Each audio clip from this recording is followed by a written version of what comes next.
So guys, जैसा कि हमने पिछले एपिसोड में देखा कि लिनडोंग एशियन मॉन्यूमेंट की एंट्रेंस पर आ गया था, जहां हिडन पपेट कबीले के यंग मास्टर टेंगली ने उस पर हमला किया, पर लिनडोंग उसे आसानी से हरा देता है। इसीलिए उसने अपनी पपेट को बाहर निकाल लिया था। तभी वहां 4 फेमस कबीले के लोग भी आ गए थे। वांग यान लिनडोंग से फाइट करने लगा, पर लिनडोंग ने उसे घायल कर दिया था। सब्सक्राइब करना बनता है। फिर अब हम देखते हैं कि सभी से काफी हैरान थे कि लिनडोंग ने वांग यान को आसानी से हरा दिया।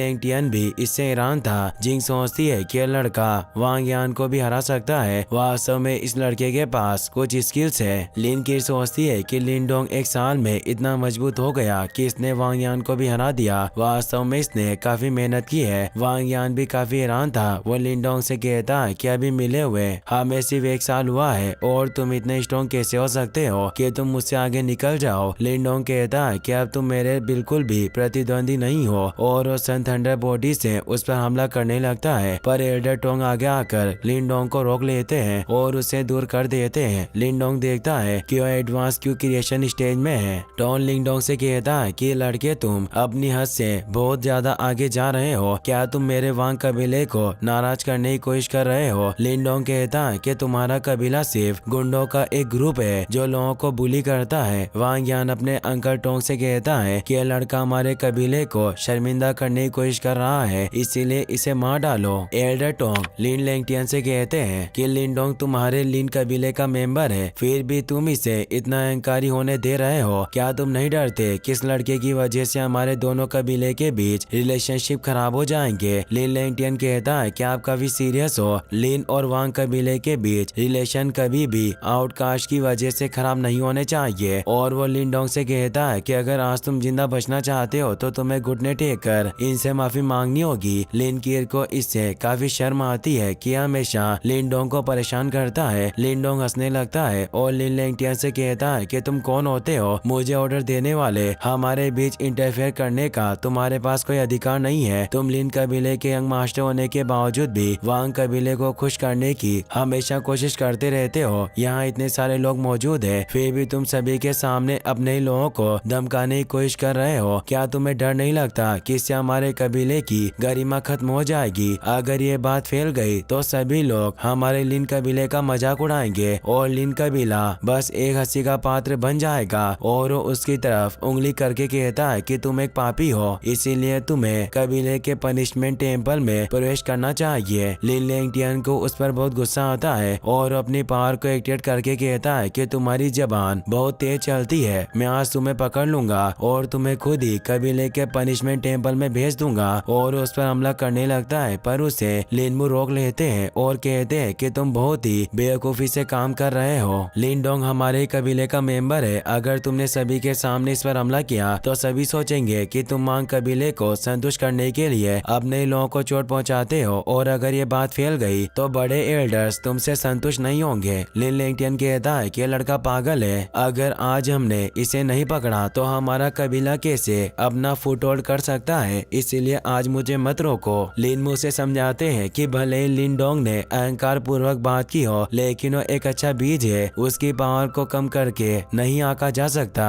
और उसे सबके सामने पकड़ने का कोई रीजन नहीं है। साथ ही उसकी बातों में कुछ सच्चाई भी है। तुम अभी जिस तरह व्यवहार कर रहे हो उससे ऐसा साफ नजर आ रहा है कि तुम वांग कबीले को खुश करना चाहते हो। लिन कीर भी लिन लेंगटियन से कहती है कि आपको साथी कबीले वालों पर ज्यादा ध्यान नहीं देना चाहिए, वरना हमारा फायदा उठाने की कोशिश करेंगे। लिन लेंगटियन उनकी बात मानकर शांत हो जाता है। यह देखकर एल्डर टोंग कहते हैं कि क्या तुम्हारा लिन कबीला इस लड़के को प्रोटेक्ट करना चाहता है? लिनमू हंसते हुए कहते हैं कि अभी जो लड़ाई हुई वो सिर्फ यंग लोगों के बीच का सिर्फ एक विवाद था, इसीलिए आपको इतना ज्यादा सीरियस होने की कोई जरूरत नहीं है। और वैसे भी ग्रेट डेजर्ट एशियन मॉन्यूमेंट जल्दी खुलने वाला है और हम चारों मेजर कबीलों के पास अभी बहुत ही इम्पोर्टेंट काम है। तभी वहाँ गेट पर एक तेज रोशनी पड़ती है और एशियन मॉन्यूमेंट में जाने का रास्ता खुल जाता है। वांग यान अपने अंकल टोंग से कहता है कि हम इस लड़के को ऐसे नहीं जाने देंगे। लिन लेंगटियन अपने कबीले वालों के साथ सबसे पहले अंदर की तरफ चला जाता है। बाकी कबीले वाले भी अब अंदर जाने लगते हैं। यह देखकर टोंग कहते हैं कि पहले हमें अंदर जाना होगा और फिर बाद में हम इस लड़के को दोबारा ढूंढेंगे। वांग यान को लिनडोंग पर बहुत गुस्सा आता है, पर वो अपने अंकल की बात मानकर अपने सभी कबीले वालों के साथ एशियन मॉन्यूमेंट के अंदर चला जाता है। टेंग लेई और कियान सभी अब अपने लोगों के साथ अंदर चले जाते हैं। लिंडोंग उन सभी को देख रहा था और जियोयान को कहता है कि हमें भी जल्दी अंदर जाना चाहिए। जियोयान अपने असली रूप में आ जाता है। लिंडोंग उस पर बैठकर अंदर चला जाता है। लिंडोंग जैसे ही अंदर जाता है तो वो तेजी से जमीन से जाकर टकरा जाता है। लिंडोंग देखता है कि ये एक अलग ही जगह है जो बाहरी दुनिया से बिल्कुल अलग है। लिन डियाओ भी बाहर आ जाता है और कहता है कि एशियन सेट के द्वारा बनाई गई जगह होनी चाहिए और उससे आगे एक खंडर जगह दिखाई देती है तो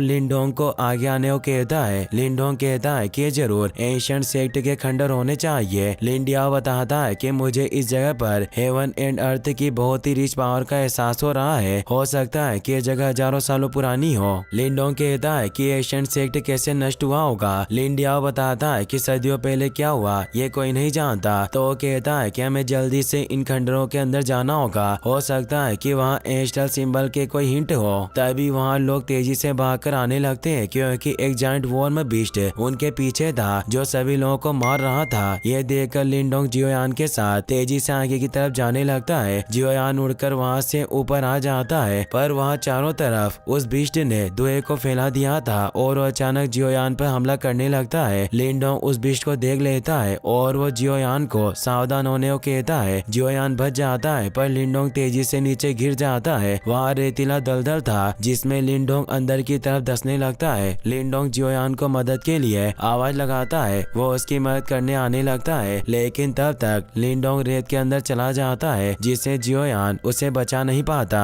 लिंडोंग उस रेत से नीचे एक जगह पर आ गया था जो उस बिस्ट का घर था। लिन डियाओ बताता है कि अंडरग्राउंड केव जरूर उस बिस्ट ने बनाई होगी और उसने यहाँ बहुत सी टनल बना रखी है जिससे ही वो सभी जगह ट्रेवल करता है। लिंडोंग कहता है कि हमें जल्दी से यहाँ से निकलना होगा फिर हमें जियोयान को भी ढूंढना है। तभी वो जगह हिलने लगती है क्योंकि वो बिस्ट उनकी तरफ आ रहा था। वो दोनों तेजी से आगे की तरफ भागने लगते हैं। बिस्ट लिंडोंग को खाने ही वाला था पर तभी वो दूसरी तरफ कूदकर खुद को बचा लेता है जिससे वो बिस्ट आगे निकल जाता है। लिंडोंग कहता है कि मुझे जल्दी यहाँ से निकलना होगा। जियोयान सुनकर पता लगा लेता है कि उन्हें किस तरफ जाना चाहिए। लिंडोंग लिन डियाओ के बताए रास्ते की तरफ बढ़ने लगता है पर तभी वो बिस्ट भी उनके पीछे आने लगता है। लिंडोंग तेजी से आगे बढ़ता है। उसे रास्ता नजर आ जाता है पर वहाँ बहुत बड़ा बवंडर था जिससे वो वहीं रुक जाते हैं। लिंडोंग कहता है कि हमें इससे होकर बाहर निकलना होगा तो लिन डियाओ बताता है कि यह वोर्टेक्स फॉर्मेशन है। अगर तुम जल्दबाजी में इसके अंदर जाओगे तो इस बवंडर की वजह से हम दोनों मारे जाएंगे। लिंडोंग कहता है कि मैं हार नहीं मान सकता और उससे पकड़ लेता है और कहता है कि मैं अपनी सुप्रीम सन थंडर बॉडी का इस्तेमाल करूंगा। वो बिस्ट उन्हें खाने लगता है पर उससे पहले ही वो लिन डियाओ के साथ उस बवंडर के अंदर कूद जाता है। वो बिस्ट भी उसके साथ ही अंदर आ जाता है पर दबाव की वजह से वो उनसे दूर हो जाता है। लिंडोंग बवंडर में मौजूद लाइटनिंग की वजह से इंजर्ड होने लगता है और वो काफी कमजोर होने की वजह से बेहोश हो जाता है। लिन डियाओ इससे डर जाता है। लिंडोंग दूर जाने लगता है पर लिन डियाओ उसे पकड़ लेता है और उसे अपनी एनर्जी देता है जिससे लिंडोंग होश में आ जाता है। लिन डियाओ से कहता है कि तुम्हें अपनी पूरी कोशिश करनी होगी तो लिन डियाओ अपनी सन थंडर बॉडी को एक्टिवेट कर लेता है और वहाँ मौजूद एनर्जी को एब्जॉर्ब करने लग जाता है। वही हम गुयान को देखते हैं जो अपने दो डिसिपल के साथ आगे बढ़ रहा था। वो उन्हें कहता है कि वो बिस्ट अचानक गायब हो गया इसीलिए हमारे पास अच्छा मौका है। हमें जल्दी से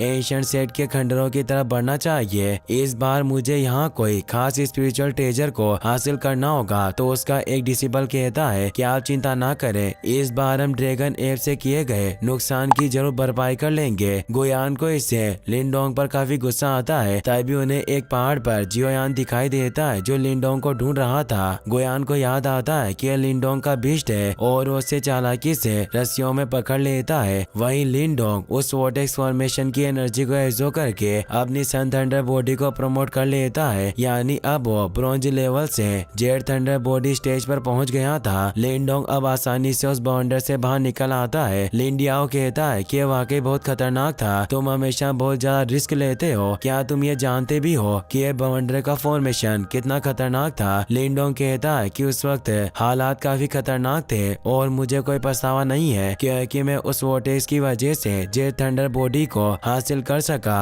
और वैसे भी तुम मेरे साथ थे इसीलिए मुझे कुछ नहीं हो सकता था। लिन डियाओ उससे दूर हो जाता है। लिंडोंग कहता है कि अब हमें यहाँ से बाहर निकल जाना चाहिए पर तभी लिन डियाओ को वहाँ एक तेज रोशनी दिखाई दिखाई देती है। इसी के साथ ये एपिसोड यहीं पर खत्म हो जाता है। गाइस, अगर आपको वीडियो पसंद आया हो तो इस वीडियो को लाइक करने के साथ साथ चैनल को सब्सक्राइब जरूर कर लेना। मिलते हैं नेक्स्ट वीडियो में।